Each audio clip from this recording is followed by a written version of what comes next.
Welcome to Scorched Earth and a look ahead at the energies of the upcoming Aquarius season. We're looking for the messages from the season. Now, I have to share with you, I've been sat here for probably over half an hour looking over the notes that I've made about the astrology of Aquarius season, and it's almost so big I don't really know where to start, and we're really only getting a nibble on what is coming later on.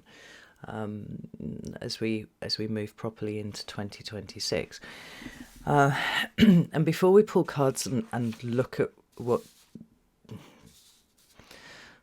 Aquarius season may hold for us and really what it wants us to know, I thought it would be helpful to give you a bit of an overview as to what the astrology actually is.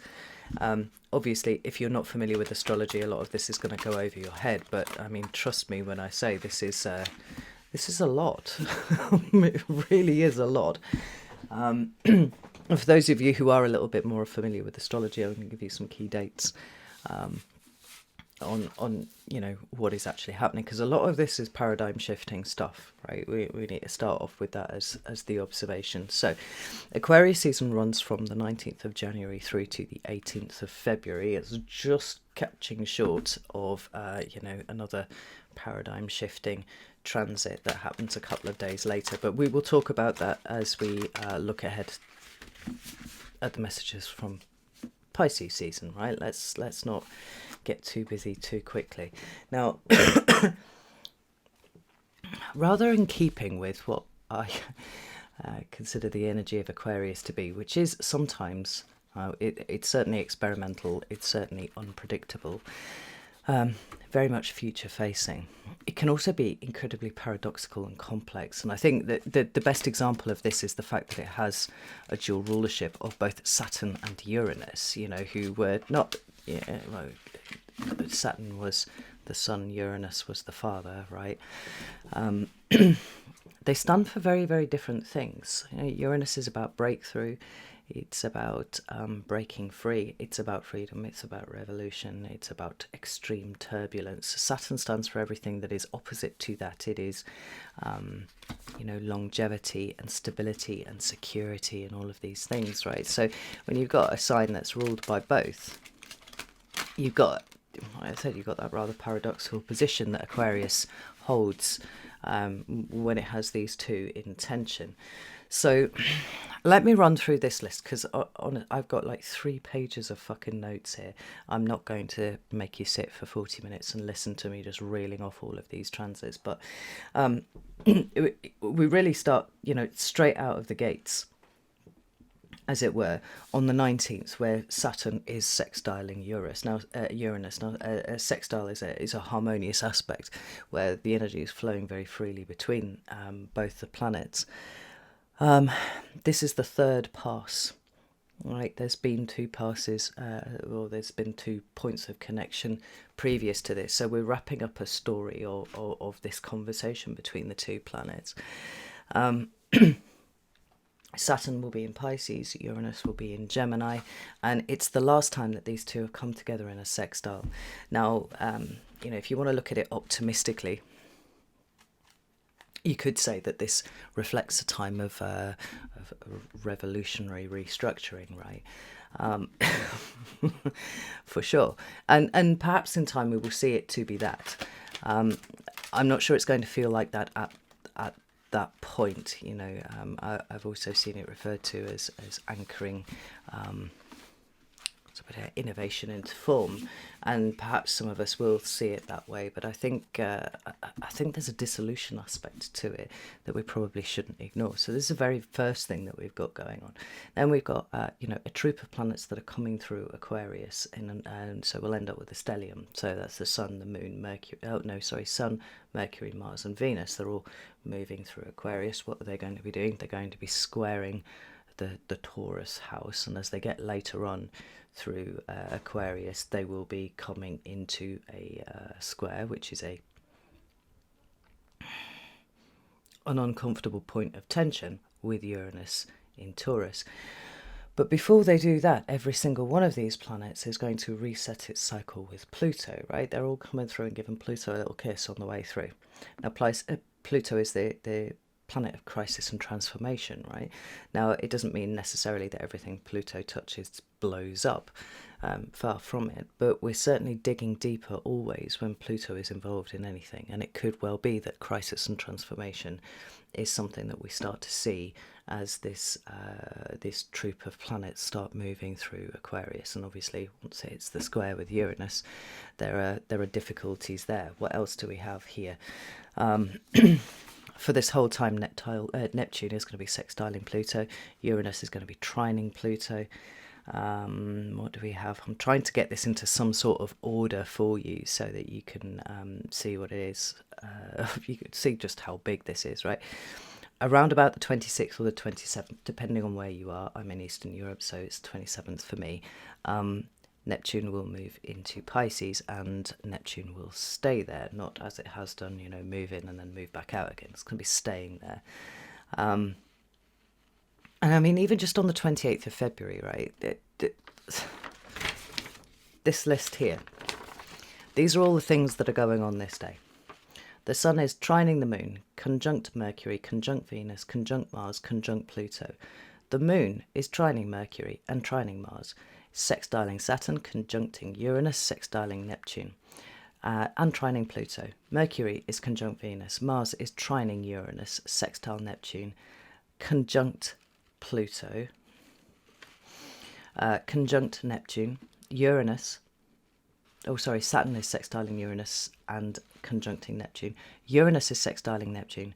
Uranus is trining Pluto. Neptune is sextiling Pluto.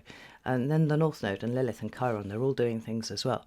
I mean, there are so many layers to what is going on. And when you look at how many transits are going on in Aquarius season, that complexity, that paradoxical nature, you can see it playing out. But it feels to me very much like they're all huddling. There's a conversation going on 15 different ways, and we're almost not party to it.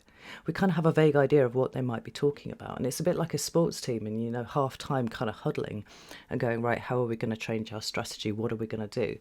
And we can see them huddling, we can see the conversation going on, but what does it mean? Well, we're not going to know until it all starts to play out, right? So what do we have then? Trying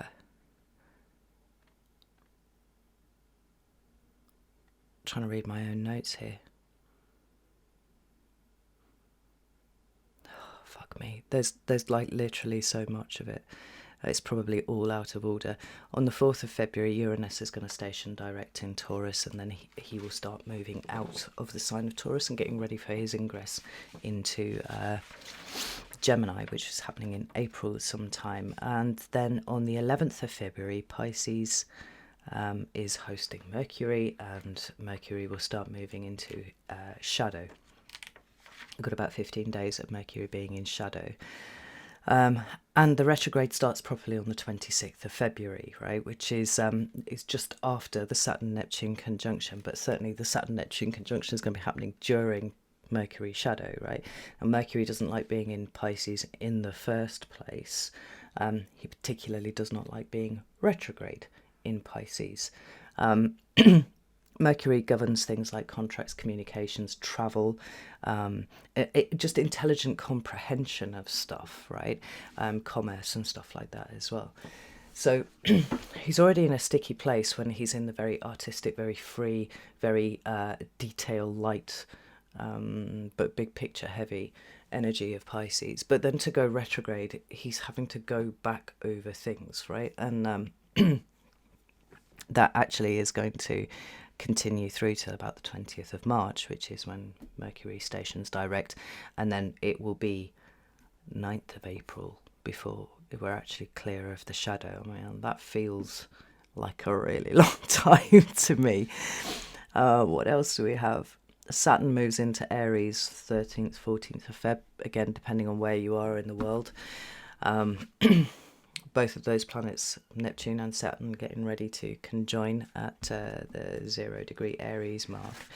And then we also have Sun square Uranus around about kind of like the 15th, 16th, 17th, 18th of February. There's a lot going on, and I haven't even mentioned the kind of big one, which is the solar eclipse in Aquarius, which happens on the 17th of February. And it is, in fact, that which kicks off in Chinese astrology, the fire horse year. And I think that I'm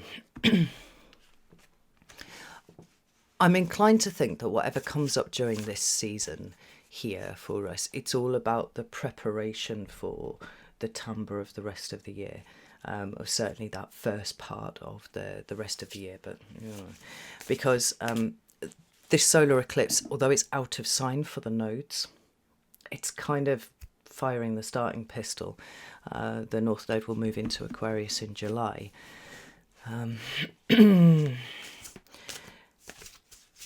It's literally 4 minutes off the anaretic degree, right? So it's at 28 degrees and 56 minutes of Aquarius. It's going to be square Uranus. I'm sure there's another I think there's another conjunction. It's going to be conjunct Mars as well, right? So whenever Mars and Uranus get together in any kind of aspect, it's usually explosive and a little bit destructive, one might say. Maybe it's a powerful breakthrough, perhaps something like that, right? But whatever happens, you can be sure that maybe a week before, on the lead up to it, and certainly it's possible for the week after as well, around that 17th, that there are going to be shocks, surprises and turbulence. I think if we can get a handle on the complexity of the energy now, right, know what is ours to do and not get lost too much in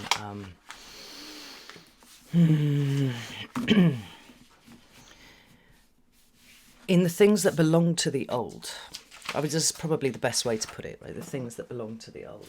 Then maybe the better we can navigate through what comes thereafter. Now, I did say to you, let me flick the camera around here, that these messages from the season were likely to undergo a bit of an evolution over the time that I do them, because I'm still not quite sure which structure I like best for it.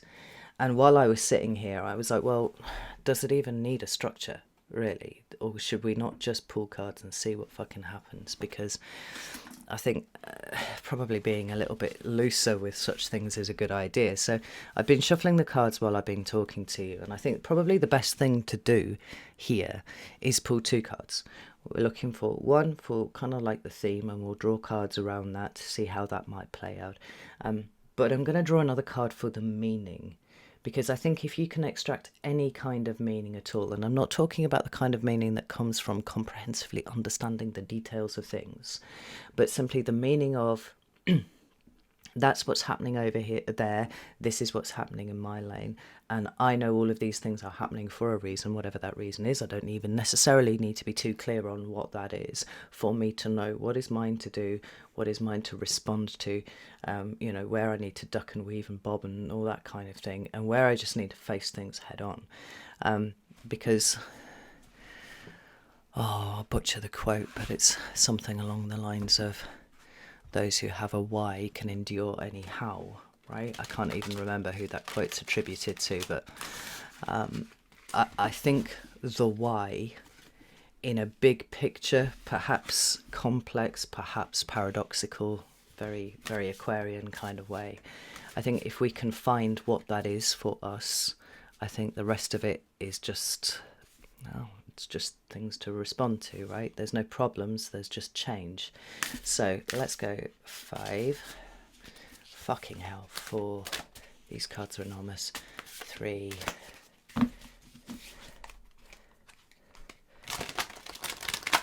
2. And 1. So, the theme, the presentation of the energies, and the meaning. Right, we've got the 5 of Swords coming up at the bottom of the deck here. That's very interesting because that's an Aquarius card right there. It has actually Venus in Aquarius. Now for me, Venus is all about value, and to some extent then we can extrapolate that it is also about meaning, right? What do we consider to be valuable? Where is the meaning to be found? The 5 of Swords, 5 generally speaks to a kind of chaotic erratic movement of energy, right, which doesn't follow a kind of linear and predictable path. Quite often when I'm talking about the Five of Swords, although there are many ways to delineate what the card, the meaning of this card is, depending on the context, the one that I tend to go to quite a lot is wonky thought patterns. Where wonky thought patterns are at play, what we're not doing is thinking critically, right? We're allowing our own biases to kind of creep in here, there, and everywhere and dictate how we choose to see the world. And it is often a choice. It is a choice. Full stop. It is a choice, right? But this Five of Swords here feels like a very disruptive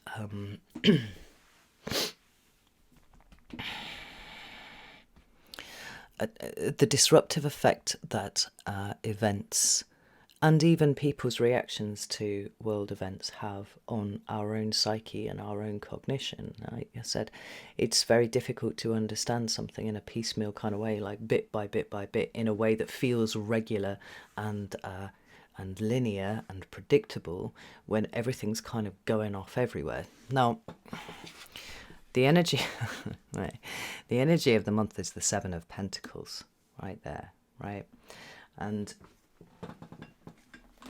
the energy of the season, rather, is the Seven of Pentacles, and I like this as a card. I have a lot of unpopular favourite cards, actually, and I think generally speaking it's the ones that people hate the most that are the ones that I love. First part of the Seven of Pentacles is there's stuff wrong in the environment, right? There are things that are disrupted, there are things that don't feel good, there are things that don't feel like they align properly, there are things that feel like they're not coming into fruition in the way that one would expect, right? And so in the first instance, the first part of this card, first part of this energy is, well, do I start again, pull it all up and start again, or do I put more effort into it? I mean, the one thing that is not permitted when the Seven of Pentacles comes up as an energy that we are becoming aware of is to do nothing, right? The maintenance of the state is no longer an option. Instead, we've arrived at a point where decisions must be made one way or the other. Now, you'll notice that there isn't necessarily a depiction of Seven Pentacles here. What we have is a lot of noise. We have a lot of things that are all jostling for your attention. Now, the second part of this energy here, for me, is a recognition of where we are out of alignment with our environment, right? And it's not the environment that needs to change, it's us. Or maybe it is a recognition of the fact that we have already changed. And now, as things start to feel more and more uncomfortable, it's pushing us closer and closer to this place where change needs to happen. We need to change something. Because sevens are looking for the truth. It's about the pursuit of the truth. It isn't necessarily the achievement of an understanding of truth, and particularly as the season plays out. The Mercury retrograde happening in the sign of Pisces is going to make sure that we don't really have a clear handle on anything, to be honest. So let's get some cards around this and have a little chat about.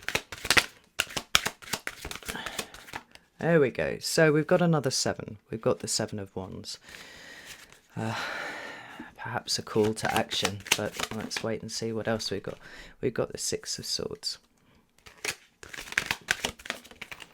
Whoa, okay. We've got the Moon in reverse, interesting. We've got the High Priestess on her side. We've got the Four of Cups showing in the upright. I mean, this is where shit starts to get really complex, I think. Yeah, we've got the Justice card showing up here.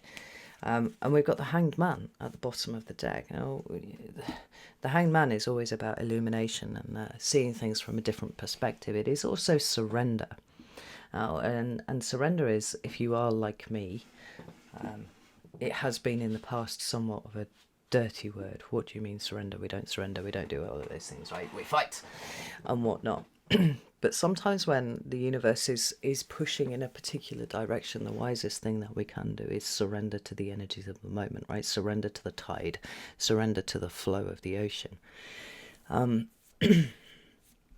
particularly if we recognize that certainly in terms of the environment, the things that are going on outside of us over which we have control is exactly a state of that, right? Our best defense in that kind of state is the defense of passivity. And it's not passivity as in, I'm going to buy myself a bag of crisps and go and sit and watch Netflix or anything like that. I mean, we're talking more about the recognizing that it is not yours to control, it cannot be controlled, and it is going to do what it is going to do, regardless of whether you like it or not. It's about the level of emotional, spiritual, mental investment you have in what it is that is causing discomfort. The energy of Mars is, to some extent, one of the, well, it kind of is the dominant signature of the year. We might say Aries because there's so much is happening in the sign of Aries, right? And that is ruled by Mars. But Mars is doing plenty of things outside of Aries for the whole of this year. It's, coming into contact with just about everything and riling things up. Now, the Six of Swords is traditionally about moving from choppy waters into calm, right? It is, I'm in a place of some discomfort, I'm going to move into something that feels a little bit more comfortable for me. The thing is, with this 777 tarot here that I'm using, you'll notice that all the calm water seems to be at the back there. They are literally sailing into choppy waters. They're sailing into a state where things are starting to get turbulent, things are starting to roll around a little bit. And regardless of their feelings on the matter, and regardless really of even how they, what they think about the matter, the fact is this is incoming. And, what we may have perceived to have been turbulent before, on reflection, with a different set of things to compare it to, is going to look like the peaceful option. So rather than the Six of Swords indicating a leaving behind, I really do feel like we're kind of sailing into the storm from this point. We're sailing into Seven of Pentacles, and particularly with these cards that we've got going on here, right? We've got the moon reversed for a start, is this sense that we didn't really know before. And I think that's really strong. Now, I've said it, it feels really, really strong. We did not know before. And what did we not know? Well, at this point, I actually don't know, right? But when the moon shows up in reverse, rather than an obfuscatory energy, what it is doing is showing us what we did not see, right? It is the revelation of things. It's the illumination of things. It's that which was kind of foggy and obscure and only really, illuminated by this reflected light of the sun that's coming by the moon. It's out there. Now, I also read the moon card as to be talking about the subconscious, right? Whatever's going on beneath the level of your conscious awareness. We see the moon show up quite often when we're dealing with things that are happening on a deep level. This is pushing it out of there. It's not pushing it into the realm of pure consciousness, right, where we can actually work with it as per, Mercury retrograde and all those kind of things. Like, we're seeing that that's not really happening. But what we are seeing is revelatory things that seem to be pushing us into the eye of the storm. So whatever has gone on before, however much we thought we were maybe even fighting the good fight, right? Mars and Leo right there. What we've got coming up here is like we had no fucking idea it was this difficult. We had no fucking idea it was this complex. We had no fucking idea it was this paradoxical, chaotic, whatever, right? The revelatory aspect of this, it's thrusting things into awareness, but it's not bringing with it, and I think this is really important, it is not bringing with it a corresponding level of understanding. It's not bringing with it clarity. It's not bringing with it facts. It's bringing a lot, but this seems to be creating more questions than it is answering things. And I feel this kind of reeling around of everyone that is, what does it all mean? But even that feels actually secondary to the holy fuck, I didn't know it was that bad. Like, notice here that we've got the High Priestess appearing on her side. It's another Pisces card, which is interesting. Because we got some, proportion, maybe about a bit more than half of Aquarius season, with Saturn still in Pisces.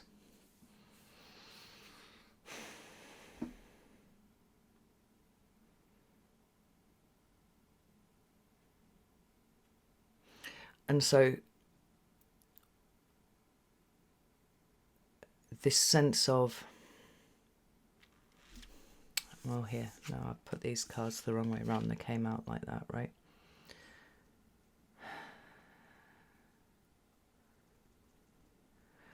I don't want to get too, dramatic. My Mercury's in Leo, so, I have a tendency to flare that way. But it is all run through a Capricorn ascendant, so it's kind of a little more chill than you might expect, coming from a mega Leo. I want to clarify this High Priestess. It's this double Pisces energy. It's messy. It's actually kind of messing up the straightforward factual recounting of stuff that is going on, right? And undermining the understanding of it, because this is not a detail-oriented thing. This is a kind of overwhelmed tidal wave kind of revelations that feel like they're coming up. But if the High Priestess was in the upright, we might say that it was possible for us to just simply lean into our own intuition, and then we'd know the way forward, right? But it feels like that's not quite as clear-cut as we would like it to be. It's not as clear-cut as we would assume, given the work that we've done, this should be.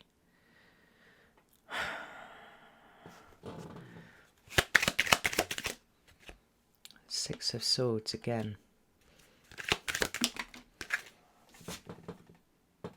With the Queen of Pentacles. And the Nine of Wands. I mean, we're back to this idea of value again. I feel like the Queen of Pentacles understands innately value, but she seems here more to be insisting on not understanding, prioritization. Why do I say that? Well, we've got the Six of Swords showing up twice. The Six of Swords is always about a movement of some degree or another, right? And I've said we're moving from what was calm, it's definitely getting a little choppier, to this here.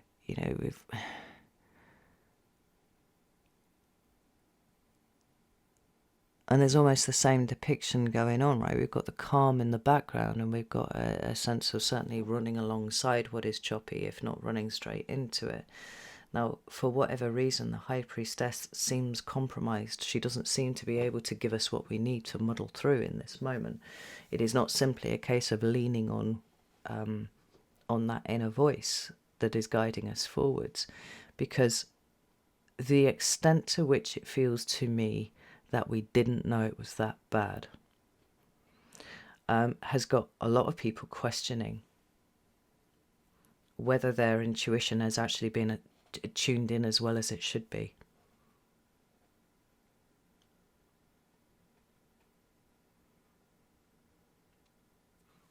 Because I feel like for a lot of spiritual people, and I've tried quite hard to underscore that this is not the case. There's been this idea that 2026 will be a cakewalk because we're just moving into this beautiful new age of Aquarius and all this sort of thing. And the reality is not that. It feels like disappointment, but it's disappointment in a sense of natural justice. It's disappointment in a sense of our own intuition. It's a disappointment in where we thought we were being guided to take the, if not easier, but certainly more straightforward path where we understood. Now, there's something funny about this. It's kind of putting me in mind of whenever the universe sends us big fucking lessons, You know, we struggle through it, we get to the other end, we go, made it, okay, I understand, I'm never going to make that same mistake again. And then, as the universe is wont to do, right, it sends you another lesson. It's got the deep feeling of something that you've done before, and you're like, I know exactly what this lesson is about, I'm going to boss it, it's going to be great.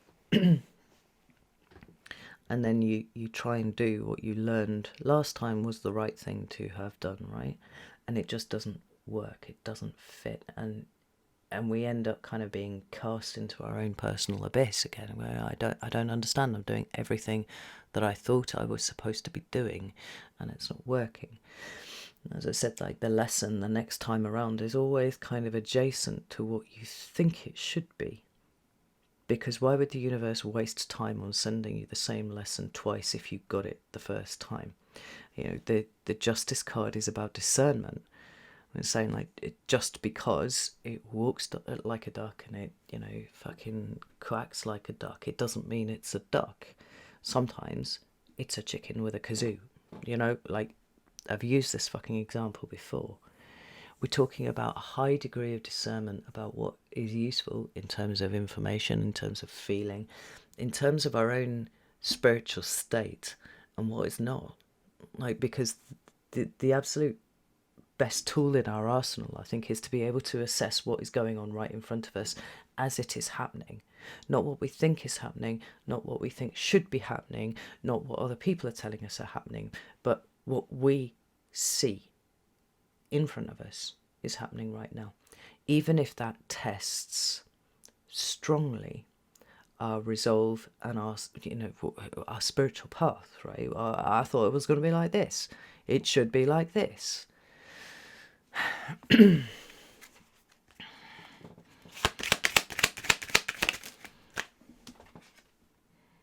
Hanged Man. Six of Cups. This is huge. The Death card's at the bottom of the deck now, right? There's a transformation. True. Transformational state. True. There's a making space. There's a jolting of things free. And the seismic quality of the energy of the astrology, the energy of what humanity is going through, is going to be felt very strongly from this season out. But it is inherently complex, right? Oh, this is a card of 7 pentacles. Which ones are the 7 pentacles that I'm supposed to be analysing here? I know that's not the point, right? But I'm trying to illustrate a point that I'm making, right? Like, which one's the right one? Which one's the wrong one? Well, I thought there were only 7, but it turns out, like, there's now 27 or something like that. It's like, there's a lot here that doesn't make sense if you are trying to cognitively process it. But there feels like there's a challenge on the intuition as well, because it fell short of telling you something that you think it should have told you. That's what these cards feel like to me here.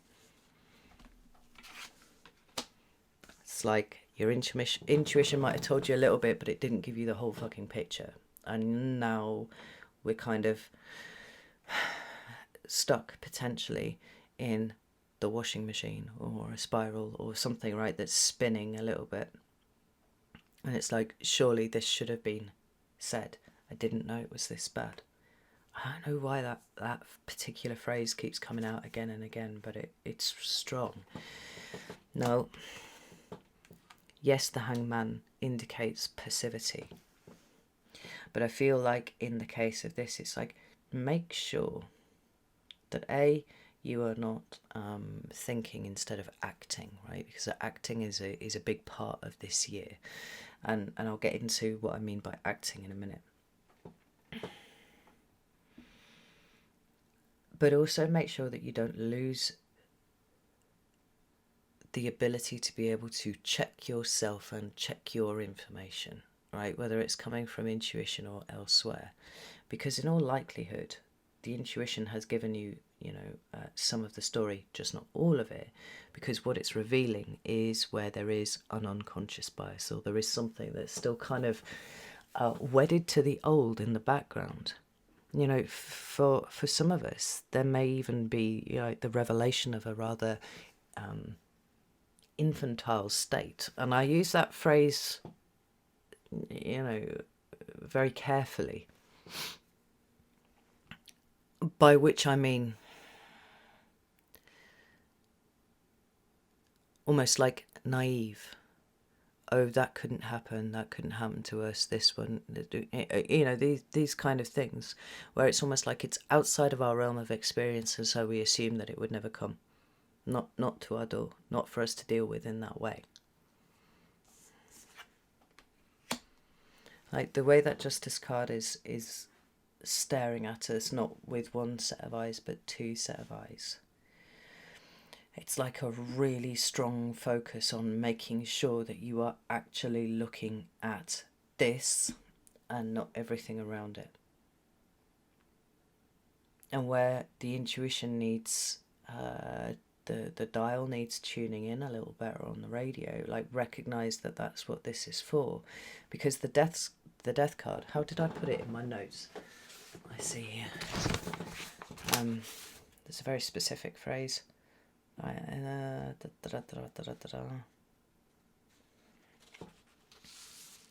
particularly when we're talking about the eclipse, we've got Mars and Uranus in the mix. So eclipses are unpredictable enough and extremely powerful enough, right? They're kind of quantum leaps forwards.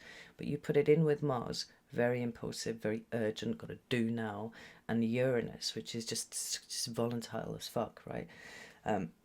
Certainly breakthrough energy, and that's good, but it's like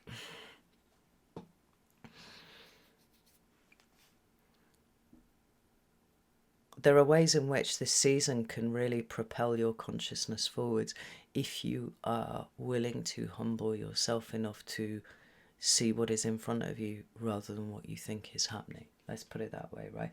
So here, it's the infusion of volatility and breakthrough energy. Like, there are things that are impossible to ignore here, but the way that you choose to perceive it, the way that you choose to sit with it, the way that you choose to act off the back of it, and I would definitely advocate for kind of making sure that you are not reacting rather than responding. Like, pay attention to what your initial instinct is to do.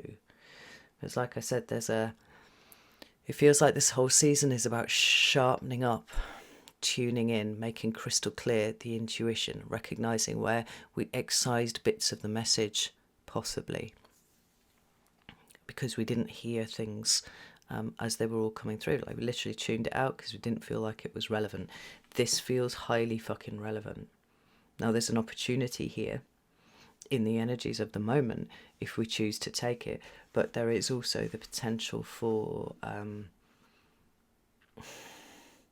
kind of getting caught in the explosions, getting caught in the volatility because we charged forward too fast, or we assumed that our intuition had everything contained within it that we needed to know, and that may not be the case, right? And if it isn't the case, then I suspect it's because, you know, a little bit more sitting with self needed to happen. Now, as for the why, this is the big one, because I feel like this is our guiding principle moving forward through these very difficult times, right? The why here, an Aries card, 4 of Wands, is about creating a new foundation, but we have to recognize that there will be abrupt and but purposeful endings that absolutely surround the construction of this new. I mean, I think, in all honesty, I think people are wildly underestimating just how disruptive and turbulent this year is going to be. I feel like there are some people that I've spoken to who seem to be clued into the astrology and still yet feel like their little life is just going to continue the way that it is. And I'm like, this touches everyone. And I think, you know, bearing in mind that most of the world is not people who are clued into the astrology or the energies of the moment or any of this kind of thing, it's almost a little less about what we do in the moment, but almost kind of anticipating how this is going to affect people who don't have that insight. Now, like I said, I feel like there is a moment of doubt. There's something kind of stricken about that high priestess on her side. But if we can sit with the discomfort of not having seen what was coming, we can recognize where all the signs were actually there and we just chose not to look at them, right? So this is a whole exercise in improving your discernment, if we allow it to go that way. If we don't, then, you know, to some extent we're kind of back to square one. The why is exactly as we understand it. There is a new world being created, and this new world is probably not one where you're going to be able to eat crisps, watch Netflix, order a pizza from, you know, any one of the ordery things, and just continue our lives with these kind of background changes happening, but relatively untouched by it.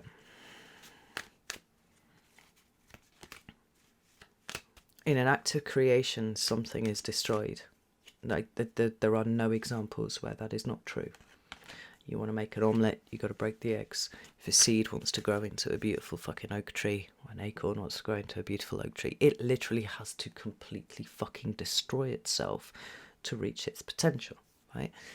Anything that transforms from one state into another goes through this act of destruction first, for the higher purpose of the creation of the new. That's what's happening here. This is the why. And I think there's a warning here with the High Priestess,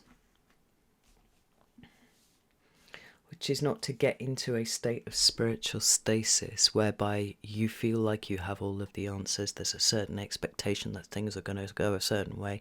It's not really going to touch you that much. But all of these things that I've been talking about, it's like, no, this is a constant upgrading process. You know, I hate that word, but like, I need to dig around and find a different one to fit with it, right? And the reason why you and me should find this a little less ontological shock inducing is because we have the why, because we understand why this is happening. We understand that we are souls living a human existence. We understand that there is this evolution of human consciousness going on, right? And we're part of that. Not because we have all of the answers and everything that we think is perfect and everything that is happening we already know about. Like, there's that fluidity, but that ability to shit, do you know what it's making me think of? And that's really weird. Jodie Foster. Jodie Foster in the film Contact. It's just started snowing again. I won't spoil the film for you, but if you haven't seen it, but it's quite an old film now, right? They get these plans for a fucking ship that's gonna, you know, drop through the fucking dimensional wormhole or some such shit, right? And they're looking at the plans for this ship, and they're like, okay, well, we should probably, for safety, put a chair in there, right? So they end up making the thing, and the chair's in it, and, you know, Jodie Foster's strapped into it, and she's on the top of the fucking crane thing that's going to drop her through the thing. And the whole spaceship starts to fucking vibrate, and the chair that she's in so violently, like, you can see her fucking teeth chattering with it, and it's the movement is so fucking violent. She ends up getting out of the chair, and then suddenly there's stillness, and actually the chair ends up kind of breaking off the inside of the sphere, I think. What we are trying to aim for is unbuckling the seat and allowing ourselves to float in this movement, in this volatility, in this you know, overwhelmingly teeth-chattering fucking period of change. To trust, in fact, that whatever unfolds this year, whatever begins unfolding here in Aquarius season, is working to a plan that we yet can't understand. But we need to be open to changing our mind, improving our intuition, you know, continuing to work on whatever biases and prejudices and, you know, very narrow viewpoints we have in the face of it. We're talking about a revolution of human nature to some extent. And all the work you will have done will be for nothing if you can't maintain that humility in the face of what comes up. Challenging yourself, challenging your everything, allowing the evolution to continue. Tell me about this Four of Wands, please. Right. Page of Pentacles in reverse, and I think that's kind of important, actually. Nine of Wands in reverse. Wow. Yeah. Ta-da! Two of Swords. Temperance. And the Four of Pentacles here. The Star, rather fittingly, is at the bottom of the deck. Rather fittingly because it's Aquarius energy, right? Now, somewhat paradoxically, we understand that there is a new foundation being built for human consciousness. So far, so good.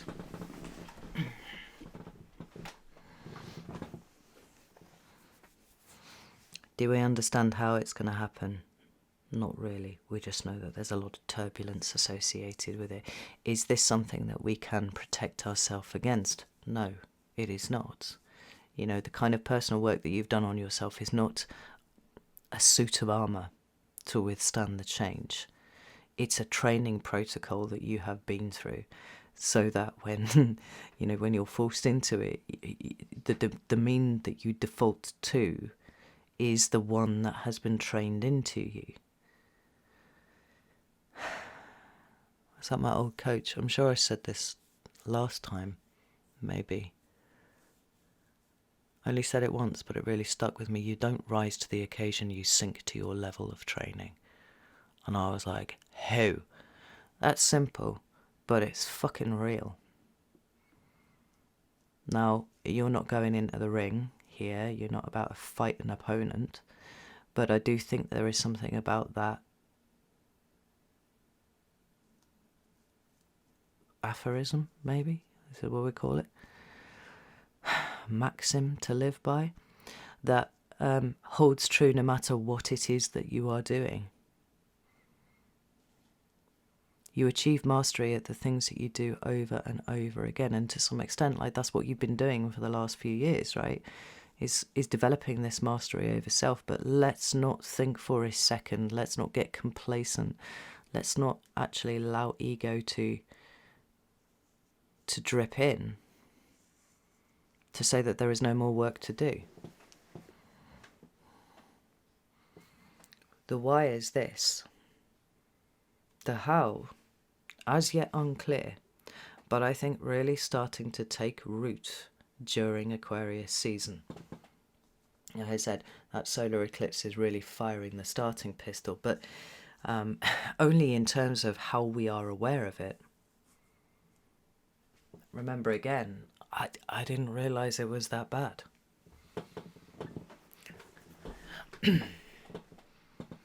I don't know why that phrase keeps coming up, but it does. And it feels like a collective one. And does it point towards one event, or is it a series of things? I think it's probably a series of I think it's a series of all sorts. Because this fracturing, it's not just cracked one corner of fucking reality off. It's going to keep going until it reduces everything to a fine fucking powder, I think. And that will include you. and me and everybody else, if we try and stick with this rigid, I've done my work so I'm going to be okay, I don't need to do any more, the work is never done. Now, the how is going to be very difficult to see the value of as it's happening.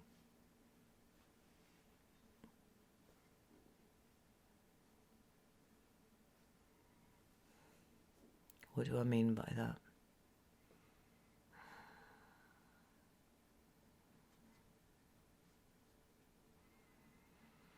Thinking about war and stuff like that, right? Should probably be careful with that word here on YouTube, right? Let's go back to the second one. The second world conflict, let's put it that way. During that 6-year period, the why that people worked to was, we're fighting for our freedom, we're keeping ourselves free from, totalitarian control and all that sort of stuff, right?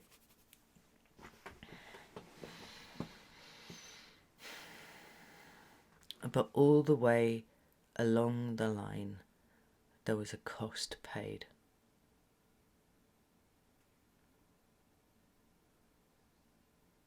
It was paid in the mental health of a nation, the spiritual health of not just one nation but many nations, right? The physical health of nations. It was paid for with the blood of men who went to the front.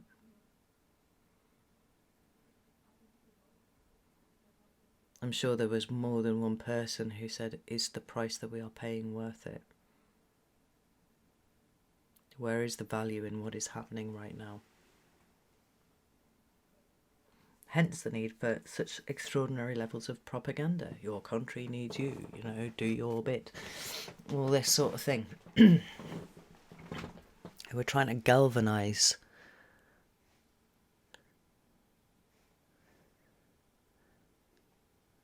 everyone so that they wouldn't question the price that was paid. But I think many people did. And I think the way that things are falling down, the things that the things that start to be revealed, there is a question of what possible value could this have as an event, as a series of events, as a series of revelations. How can this help humanity? How could this possibly be the right thing, And we've got to come back to that. We know there's something new being built here. Now, to some extent, every single one of us on the planet right now is the dinosaur. Because the new that is coming is so unlike anything that's been in our experience before that we possibly couldn't even envisage it. It will be for the future generations who are born into this as a state of normality, and they'll be like,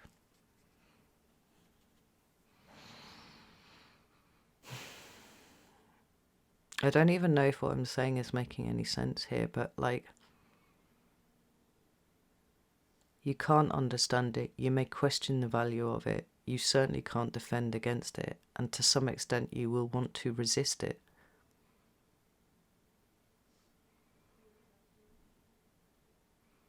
And yet this energy is going to keep coming anyway, so what is the only thing that you can do?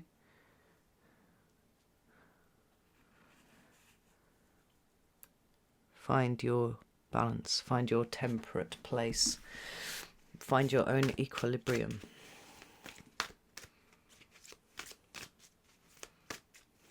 Do you know what's really interesting about this temperance card?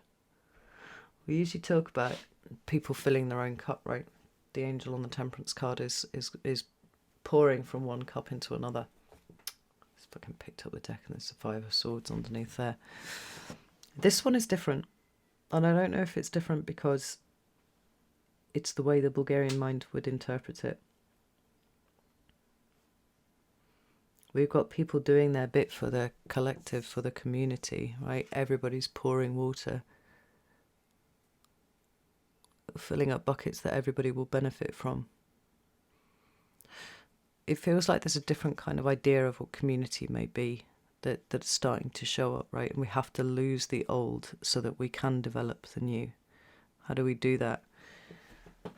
Well, we work on ourselves first, and we accept that we're in a continuing state of evolution. What about this Temperance card? 9 of Cups. Yeah, work on yourself first.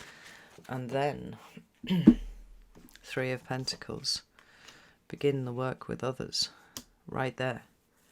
I mean, I'm open for readings at the moment, and you know, a lot of people ask, like, what is my purpose? And I'm like, well, how well do you know yourself yet? Because if you don't know yourself yet, if you have not worked on yourself to the extent that you have integrated your shadow, that you have, you know, you've looked into the mirror and seen yourself for what you are and gone, okay, I accept that. Now, you know, all these disparate bits of me, how are we going to work together to make sure that we can do something meaningful? Till you've reached that point, like, you don't have a hope in hell of reaching your purpose. But your purpose is to show up as you.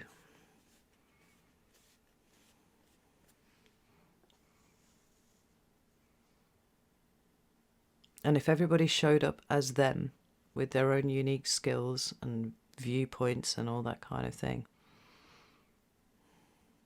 not hiding, not fearful, not afraid of being themselves,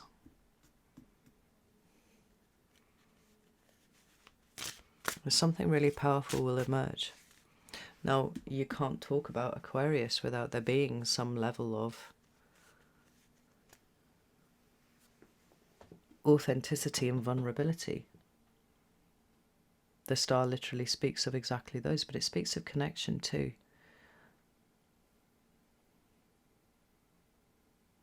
And I just don't think that shallow relationships, shallow, you know, associations will cut the mustard anymore.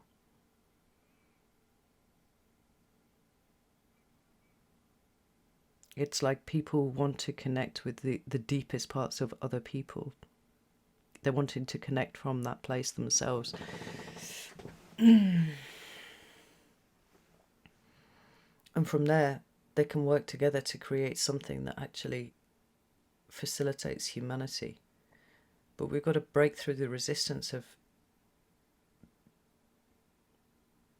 things changing that we would rather did not.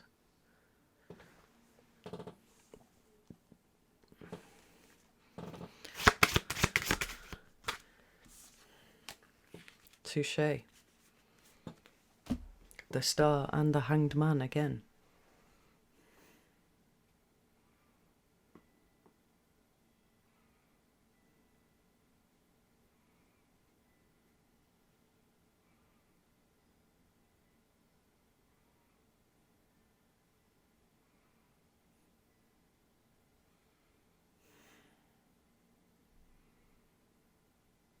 I feel like everything's going to start to fall away over this season, and I think that that could be more troubling than a lot of people thought it would be.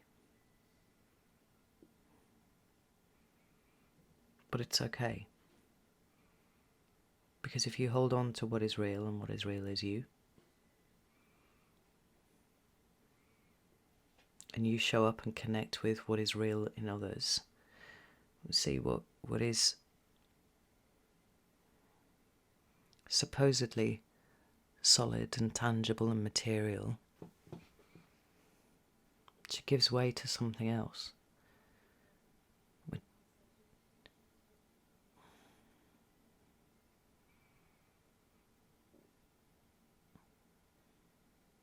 It's very easy to have spiritual leanings when everything is going more or less okay. When the very fabric of reality is starting to break down, that for me is when you most need these things, and that's when most people, default to the mean.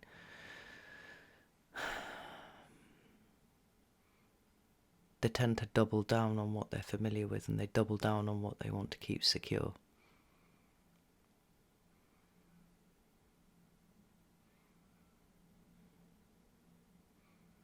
My advice to you for this season would be to not assume that anything at all is so solid that it cannot be evaporated, because that's what it's looking like to me.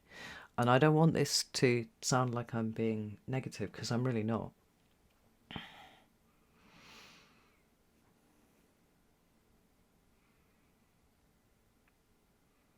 I'm just pointing out that the training that we have been through is not so that we can just keep chugging along on this train, right? It's like we can adapt, we can sink to the level of our training, we can lock into, what is required. And we can stay humble in the face of paradox, in the face of complexity, in the face of fuck, Right, I've been fucking chuntering on for ages, so I'm gonna leave now. Know that I love you all very, very much. The monthly readings will be coming out very soon, so keep an eye out for those. Take care, and I'll see you soon.